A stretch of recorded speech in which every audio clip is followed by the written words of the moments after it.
Hi, movie recaps here. Today I will show you an action-adventure fantasy film from 2009 titled Daybreakers. Spoilers ahead, watch out and take care. In the year 2019, a little girl writes a letter where she describes how she will never change or grow up, which she can't take anymore. She leaves the house to watch the sunrise, and when she looks up we see her yellow eyes. She's a vampire. As soon as the sun comes up, her entire body burns. Then we're shown how the world is empty during the day. Because of a plague caused by an infected bat in 2009, most of mankind has become vampires. The human population is plummeting, and researchers are starting to look for blood substitutes to keep the vampire population fed, while a small group of them fight for human rights, since they're being hunted and farmed. When night falls, the world comes alive again. We see vampires go on their normal lives as humans used to do, hanging out or going to work. There's even a hobo vampire begging for blood that threatens a random citizen. The police electrocute him for it. Meanwhile, taking his car and then the subway for work is our protagonist, Edward Dalton. He works as a hematologist for Bromley Marks, a pharmaceutical company and important blood supplier. After going through security at the building entrance, Edward passes by the rooms with the machines that farm humans, which he hates, before going to his lab. He's working on trying to find a blood substitute, but his latest try is also a failure. Afterward, he has a meeting with his boss, Charles Bromley, his lab partner, Christopher Caruso, a commissioner and an army officer. The commissioner informs them of the results of an experiment they've conducted on a death row inmate. He was selected for a study on the effects of blood deprivation. The lack of blood caused complete degeneration of the brain's frontal lobe. The first signs of it were his ears getting longer. He quickly deteriorated into a Nosferatu-like creature with no rationality or emotions. They call these creatures subsiders, and they're becoming a problem on the streets. Only 5% of the human population is left, and if they don't find a substitute soon, they will all become subsiders. Bromley cuts in then and takes Edward to his office for a private meeting, where Edward ignores the coffee with blood he served while Bromley tells him his story. He used to have cancer, but vampirism cured him. His daughter refused to turn, though, and she ran away. He knows Edward pities humans, and so does he. That's why they need to begin the testing as soon as possible to save the human race. Edward goes to his lab and discusses this with Christopher, who, after some hesitation, points out the substitute is working on a monkey, so it's time to move beyond animal testing. Moments later, the researchers begin the test while Bromley and some officers watch through a window. Edward slowly injects the substitute into a private's body, who at first feels fine, but once the whole dose is in, he pukes and starts convulsing as nasty blisters appear all over his body. The researchers immediately move to hold him down and inject him with epimone, which does stop his shaking and makes the blisters disappear, but a second later, his whole body explodes. Later that night, Edward leaves the office and drives home. He's watching the news on his car, which talks about riots related to blood rationing schemes. When he notices something wrong while scratching his ear, he opens his camera mirror and checks. His ears are starting to grow long. This distraction causes him not to see a car coming from the opposite direction. He manages to dodge at the last second and stop his vehicle, but the other car crashes against a fence. Edward comes out to help and takes an arrow to the arm. The people getting out of the other car are humans, and their leader, Audrey Bennett, has a crossbow to defend themselves from vampires. Suddenly, police cars can be heard approaching them, so Edward swears he just wants to help and asks the humans to get in his car, which they accept after some hesitation. Edward activates the car's daytime protection driving mode, which turns all the windows black, then takes out the arrow from his arm as the police arrive. While he lies to them and tells them which direction the humans ran to, Audrey finds Edward's ID badge and learns his occupation. After the police are gone, the humans get out of the car, and Audrey wishes Edward a happy birthday as they all leave. Moments later, Edward is arriving home, where a community announcement is warning everyone of the oncoming sunrise. Once he makes it to his house, he has dinner and starts taking care of his plants when he suddenly receives a visit from his brother Frankie Dalton, who he hasn't seen in months because he joined the army. Frankie comments on the lack of birthday party, to which Edward replies that he's turned 35 10 times already, but Frankie doesn't care. He thinks they must celebrate, and for that, he's brought an expensive bottle of 100% pure human blood. He pours 2 glasses as he teases his brother for drinking pig blood, but Edward turns it down. This enrages Frankie, who starts an old argument of theirs.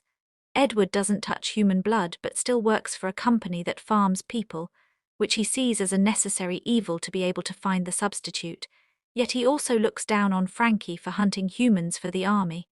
Edward suddenly grabs the blood bottle and starts pouring it down the rain, but Frankie takes it from him and smashes it against the wall before trying to leave. He can't, however, because a subsider gets in his way. The creature enters the kitchen and starts licking the blood off the walls, then moves onto the glass on the table. Frankie grabs a knife from the holder, which startles the subsider and makes it push him against the wall. He falls on a glass table and loses consciousness for a few seconds. The subsider moves towards Edward next, and he keeps it at bay with a stool while calling out his brother's name. Frankie wakes up and retrieves the knife, and together they try to attack the subsider, but it jumps away to hang from the ceiling. This allows Frankie to slash it a few times before decapitating it. Moments later, the police arrive to take the case, commenting on the fact the subsiders are in the suburbs now. One of the officers finds a ring on the creature, which makes Edward realize it was the local gardener. She also finds self-inflicted wounds. Feeding on themselves speeds up the mutation. The next morning, Edward is woken up by a security alert. He goes to check, and when turning on the lights, he finds Audrey pointing a crossbow at him. She tells him they've been looking for vampires they can trust, and that they need his help to find another way besides the substitute. She also gives him a sheet of paper with a map on it. Edward is suddenly distracted by a noise and turns around, allowing Audrey to silently leave. When he checks on the noise, it turns out to be Frankie, who asks Edward about the woman. Edward replies it's nothing. Later at night, the news shows investors are pulling their human supplies from Bromley's. Edward goes to work and meets with his boss to ask for a guarantee that the substitute would replace the need for human supply. Bromley replies that the majority of the population will be happy with it, but a small sector will always demand the real thing. Edward reminds him that would include Bromley's daughter before going back to his lab to stare at the map. When morning comes, Edward doesn't return home. He puts up the light protection on the car and follows the map into the countryside, where Audrey is already waiting for him and tells him to approach a big tree. He parks under the shadow of that tree, and after putting on a hat and sunglasses, he leaves the car. Always being careful not to step into the light, he approaches an old man, Lionel Elvis Cormac.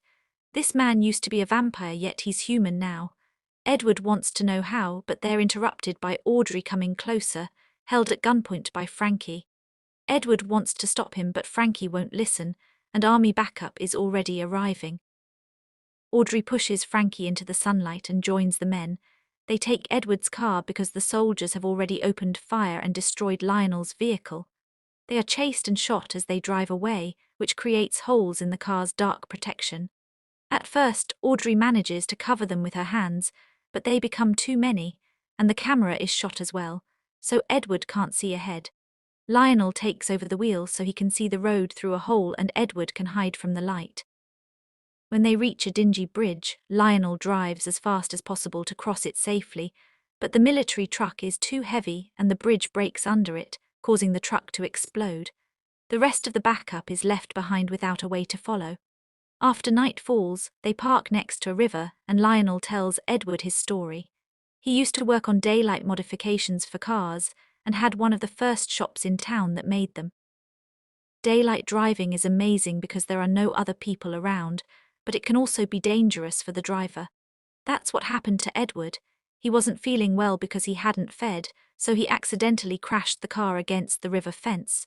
The crash ejected him from the car, and he caught on fire before falling into the river. When he came out of the river, he was human again. Lionel and Audrey want Edward to recreate these conditions safely. Back at the company, Bromley's staring at some pictures of his daughter when Frankie arrives to see him.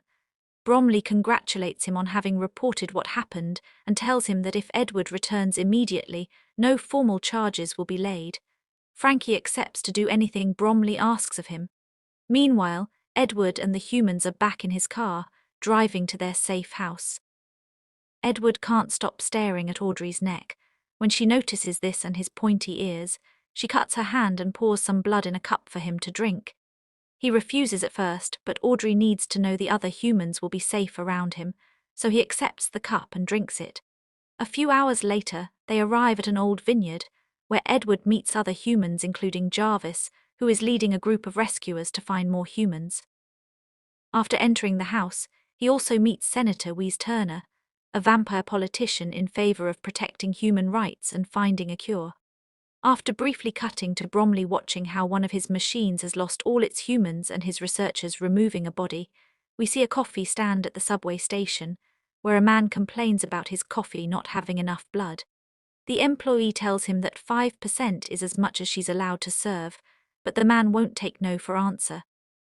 He steals a blood bag and, when breaking it, splashes everyone around him, sending them into a frenzy. The people riot and attack the coffee stand to steal more blood, causing the police to arrive and electrocute them into submission. The next morning at the vineyard, Edward takes some blood from Lionel to run some tests while he asks him about how he felt the day he became human.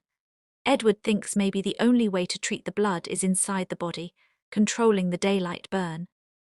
Some hours later, when he leaves the lab to take a break, most humans move away from him. Audrey comes and tells him they may fear him but still think he can help. Edward confesses he didn't want to turn, but Frankie betrayed him and turned him anyway. It's then that Edward notices the fermentation tanks, and after Audrey confirms they're airtight, they go to look at them from inside. The tanks have air extractors that would allow them to put out the fire, and Edward decides to use them for their experiment, so they start working on the necessary modifications. Later, in the middle of the night, we see Jarvis' group on the road taking a convoy of rescued humans to the vineyard, including Bromley's daughter Alison. After a shot causes a flat tire, they are forced to stop. They get out with their weapons ready, but the army surrounds them. After a short exchange of gunfire, all humans are knocked out. Alison manages to contact the vineyard before she passes out, and when Frankie takes the walkie-talkie, they use it to locate the vineyard. At the vineyard, all the humans are grabbing their things and getting into their cars, ready to follow Tuna to his safe house. But Edward wants to stay behind because there won't be another chance to recreate the experiment, so Lionel and Audrey stay too. Back at Bromley's, Alison wakes up in her father's office and grabs a knife as he arrives. She begs for her friends' lives. Bromley says he's happy to see her but, as he hugs her, admits he can't do anything for her friends. Alison pushes him away and runs to the door, but she's knocked out by a soldier just as Bromley realizes she stabbed him. When morning comes at the vineyard, the experiment is ready to start. Audrey will watch the monitors, while Lionel stays in the tank with Edward, who has a heart monitor attached to his chest and is covered by a wet blanket. The process is simple. They open a hole in the tank to let the sunlight burn Edward, then use the air extractor to turn off the fire. The first two attempts are failures, but they let Edward burn longer on the third, and this time it works. Edward manages to become human again. Their happiness is interrupted when the army arrives to raid the place, but they hide in a wine barrel. We cut back to the company where Frankie is visiting Bromley, who is being treated for his wound. Bromley asks Frankie to do something for him, and Frankie leaves the room to see Alison in her cell. She still refuses to be turned, but Frankie bites her anyway. Back at the vineyard, the trio leaves their hiding spot after making sure it's safe. Edward steps outside and is amazed by the sunlight touching his skin without burning, while Lionel retrieves an old car. Meanwhile at Bromley's, he sees all his machines are empty and checks on his daughter, who is not drinking her blood rations. Bromley enters her cell and discovers she's biting herself, which will cause her to mutate. She attacks him, blaming him for everything, before she's taken away. After martial law is imposed to fight the subsiders on the streets, we see Edward, Audrey and Lionel arrive at Tuna's cabin, only to find all the humans dead. Audrey begins to lose hope, but Edward says he knows someone who can help. After a brief cut to Christopher achieving a breakout at the lab, we see how the military is dragging subsiders out into the sunlight for execution. Alison is among them, and watching her die makes Frankie reconsider his position. Later at night, Christopher returns home to find the trio waiting for him. Edward tells him he has a cure which is better than a substitute and asks for his help to recreate the experiment. Their talk is interrupted by the phone ringing, so Christopher leaves to answer. When he takes too long, they become suspicious. Audrey goes after him, and Edward and Lionel check his coat. He left his phone on a call all this time, revealing their location. The army arrives suddenly. Audrey is knocked out and captured, but Lionel and Edward escape through the subwalk tunnels. They hide in an abandoned garage where they're attacked by a subsider. Frankie arrives and shoots the creature, then confesses he only turned Edward because he didn't want him to die. He admits he made a mistake and wants to help, but when Lionel gets close, his thirst overtakes him and he tries to bite a human. Edward pushes him off, ready to shoot his brother, but stops himself. Moments later, we see Edward willingly entering the company building, setting off alarms with his human condition. Security captures him and takes him to Bromley's office, where Bromley is drinking Audrey's blood and lying on the floor. Edward tells him he regrets everything and wants to be a vampire again, upsetting Audrey with his betrayal. Bromley shows him they've finally found a substitute, so he doesn't need Edward anymore, calling him a coward. Edward retorts that Bromley is a coward too because he couldn't turn his own daughter. Furious, Bromley bites Edward, but Edward doesn't mind. This has been his plan all along. Bromley begins transforming into a human, and Edward remembers how Frankie turned as well, explaining that drinking vampire blood is the cure. Bromley presses an alarm to call security, and we cut to army trucks arriving. Soldiers approach the parking lot, but Bromley is tied to a chair, causing the vampires to frenzy and feed on him. Meanwhile, Audrey and Edward, armed with weapons, try to leave, but more soldiers arrive.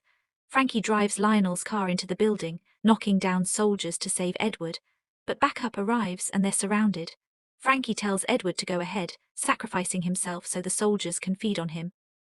Edward rushes to rescue Audrey, following her to the security room. After killing 2 vampire guards and helping Audrey kill the third, they watch the cameras. Soldiers who fed on Frankie have become human and other vampires are attacking them. A massacre ensues, and by the time Edward and Audrey reach the lobby, only a few human soldiers are left. Christopher arrives and shoots a couple of soldiers, claiming there's no cure. He's about to shoot Edward and Audrey when an arrow hits him. Lionel has arrived to help. Audrey hugs Lionel as Edward watches his brother's body, the rising sun's light slowly entering the building. The film ends with the trio leaving in Lionel's car, while Edward says that now they have the cure, they can change everyone back. It's not too late.